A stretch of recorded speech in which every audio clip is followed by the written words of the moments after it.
10ാം ക്ലാസ്സുകാരൻ അനന്തുവിന് കണ്ണീരോടെയാണ് നാട് വിട നൽകിയത്. വെള്ളക്കെട്ട കുട്ടിക്കുന്ന് ശ്മശാനത്തിലായിരുന്നു സംസ്കാരം. 100 കണക്കിന് പേരാണ് അനന്തുവിന് വിട നൽകാൻ വീട്ടിലേക്ക് എത്തിയത്. കുടുംബാംഗങ്ങളെ ആശ്വസിപ്പിക്കാനാകാതെ ബന്ധുക്കളും നാട്ടുകാരും നിസ്സഹായരാകുന്ന കാഴ്ചയും നമ്മൾ ഇന്ന് കണ്ടു. അറസ്റ്റിലായ വിനീഷിനെതിരെ നരഹത്യാക്കുറ്റം ചുമത്തിയിട്ടുണ്ട്. ജില്ലാ ക്രൈംബ്രാഞ്ച് അന്വേഷണം നടത്തും. വൈദ്യുതി മോഷ്ടിച്ചതാണ് പന്നിക്കണി ഒരുക്കിയെന്നാണ് KSEBയുടെ വിശദീകരണം. വിവരങ്ങളുമായി സുഹൈൽ മുഹമ്മദ് ചേരുന്നുണ്ട്. സുഹൈൽ, അവിടെ എന്താണ് സംഭവിക്കുന്നത്? ആ പ്രദേശത്ത് ഈ അപകടക്കെണികൾ പലയിടത്തും ഇനിയുമുണ്ട് എന്നതടക്കമുള്ള വിവരങ്ങളാണ് സുഹൈൽ പങ്കുവച്ചത്. ഇനി ഈ കേസിന്റെ അന്വേഷണവുമായി ബന്ധപ്പെട്ട് ഈ കെണി സ്ഥാപിച്ചതിൽ ഇയാൾക്ക് മറ്റാരുടെയെങ്കിലും സഹായം ലഭിച്ചോ എന്നത് ഒരു ആരോപണം, അല്ലെങ്കിൽ അങ്ങനെ ഒരു ആക്ഷേപം അവിടുത്തെ ജനപ്രതിനിധികളടക്കം ഉന്നയിക്കുന്നുണ്ട്. ഇതിൽ കുറേ പേരുടെയൊക്കെ പങ്കാളിത്തം ഉണ്ടാകാമെന്നത്. എന്താണ് ഇപ്പോഴത്തെ അന്വേഷണത്തിന്റെ ലേറ്റസ്റ്റ് അപ്ഡേറ്റ്സ്? നിലവിലെ അന്വേഷണത്തിൽ വിനീഷ് മാത്രമാണ് പ്രതി. വിനീഷിനെതിരെ നരഹത്യാ കുറ്റമാണ്, അതായത് മനഃപൂർവ്വമായ നരഹത്യാ കുറ്റം ചുമത്തിയാണ് അറസ്റ്റ് രേഖപ്പെടുത്തിയിരിക്കുന്നത്. ഈ കേസുമായി ബന്ധപ്പെട്ട് വിനീഷ് ഇത്തരത്തിൽ ഈ പന്നിക്കണി ഒരുക്കി പന്നിയിറച്ചി വിലയ്ക്ക് 300-400 രൂപ കിലോയ്ക്ക് വിൽക്കുന്ന ഒരാളാണ്. ഇയാളുടെ ഒരു തൊഴിൽ ഇത് തന്നെയാണെന്നാണ് മനസ്സിലാക്കാൻ കഴിഞ്ഞത്. ഈ പ്രദേശത്ത് സമാനമായ രീതിയിൽ പലയിടത്തും വേറെയും ആളുകൾ സമാനമായ രീതിയിൽ കെണി ഒരുക്കുന്നുണ്ട് എന്ന് തന്നെയാണ് നാട്ടുകാർ പരാതിപ്പെടുന്നത്. ഈ കെണി നമ്മൾ തൊട്ടു മുമ്പ് കണ്ട ആ ഒരു പാക്കേജിൽ കണ്ടതുപോലെ തന്നെയാണ് കെണി ഒരുക്കിക്കൊണ്ടിരിക്കുന്നത്. ഈ കെണി ാതിരിക്കാൻ ആകെ KSEBയുടെ മുമ്പിലുള്ള പോകുമ്പോൾ ഇൻസ്റ്റേറ്റ് ചെയ്യുക എന്നുള്ളതാണ്. അതിൽ ഇപ്പോഴും 5% ഭാഗം ഇൻസ്റ്റേറ്റ് ചെയ്യാതെയാണ് KSEB വിട്ടിരിക്കുന്നത്.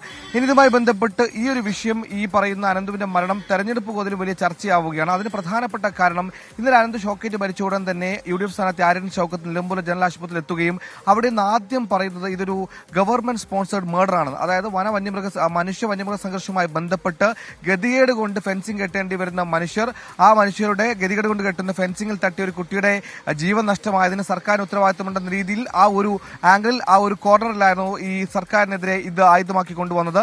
എന്നാൽ ഇന്ന് പകലോടുകൂടി ആ വിഷയം മാറുകയായിരുന്നു. അതായത് അവിടെ എത്തുമ്പോൾ നിജസ്ഥിതി കൂടുതൽ ബോധ്യപ്പെടുന്നു. അങ്ങനെ മനുഷ്യ വന്യമൃഗ സംഘർഷത്തെ തുടർന്ന് കൃഷിഭൂമിക്ക് പ്രൊട്ടക്ഷൻ ഒരുക്കിക്കൊണ്ട് സ്ഥാപിച്ച ഫെൻസിംഗ് ആയിരുന്നില്ല, മറിച്ച് ഇറച്ചി ലക്ഷ്യമിട്ടുകൊണ്ട് മാത്രം പന്നിക്കണി ഒരുക്കിയ ഒരു ക്ലിയർ കട്ട് ക്രിമിനൽ കേസ് തന്നെയായിരുന്നു അവിടെ സംഭവിച്ചത്. അതായത് ഒരു അപകടം വരുമെന്ന് ഉറപ്പ് ഉള്ള അല്ലെങ്കിൽ ആ അങ്ങനെ സാഹചര്യം അവിടെ തുറന്നിട്ടുകൊണ്ട് പന്നിക്കണി ഒരുക്കിക്കൊണ്ട് ഒരാളുടെ ജീവൻ കൊടുക്കുന്ന ഒരു വാർത്തയാണ് നമുക്ക് പിന്നീട് കേൾക്കാൻ സാധിച്ചത്. അതോടെ കോൺഗ്രസ് തുടക്കത്തിൽ പറഞ്ഞ മനുഷ്യ വന്യമൃഗ സംഘർഷവുമായി ബന്ധപ്പെട്ട് ഉയർത്തിക്കൊണ്ടുവന്ന ആ ഒരു ആരോപണം ചെറുതായി ഒന്ന് ഫോക്കസ് മാറുകയായിരുന്നു.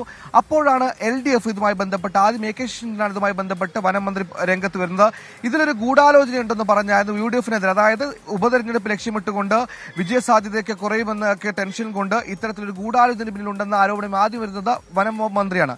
പിന്നീട് CPM സംസ്ഥാന സെക്രട്ടറി MV ഗോവിന്ദനും സമാനമായി രംഗത്ത് വരുന്നത്. അവിടെ കുറച്ചുകൂടി കടുപ്പുകയാണ് MV ഗോവിന്ദൻ പറയുന്നത് ഈ അനന്തുവിന്റെ മരണം ഉണ്ടായ ഒരു സിറ്റുവേഷൻ, ആ ഒരു സംഭവം അത് തന്നെ മനഃപൂർവ്വം സൃഷ്ടിക്കപ്പെട്ടതാണോ എന്ന്, അതായത് അനന്ത് കുരുതി കൊടുക്കപ്പെട്ടതാണെന്നൊരു ആംഗിൾ, ഒരു ആരോപണമാണ് പിന്നീട് MV ഗോവിന്ദൻ ഉന്നയിച്ചത്. ഇത്തരത്തിൽ ആരോപണം വന്നതോടെ തെരഞ്ഞെടുപ്പ് ഗോതയിൽ നേരത്തെ മനുഷ്യ വന്യമൃഗ സംഘർഷങ്ങൾ സർക്കാർ മുഖം തിരിക്കുന്നു എന്ന ആംഗിളിൽ വന്ന തെരഞ്ഞെടുപ്പ് പ്രചാരണം ഈ ഒരു ഗൂഢാലോചന ആരോപണത്തിൽ ഏതാണ്ട് മുങ്ങിപ്പോകുന്ന ഒരു സ്ഥിതിയാണ് വന്നത്. പിന്നീട് വന്ന കോൺഗ്രസ് നേതാക്കളുടെ എല്ലാം പ്രതികരണം ഈ വിഷയത്തിൽ കാര്യമായ രീതിയിൽ പ്രതികരണം നടത്താതെ ഇത് ഇത്തരത്തിൽ ആരോപണം ഉന്നയിക്കേണ്ട സമയമല്ലെന്നും കുറ്റക്കാർക്കെതിരെ കടുത്ത നടപടിയെടുക്കണം എന്നടക്കമാണ് UDF കൺവീനർ അടൂർ പ്രകാശ് അടക്കം പറഞ്ഞത്. അതായത് നേരത്തെ ഉയർത്തിയ അത്ര സ്ട്രോങ്ങിൽ ഇന്ന് UDF നേതാക്കളൊന്നും ഈ വിഷയം ഉയർത്തി കണ്ടിട്ടില്ല. എന്തായാലും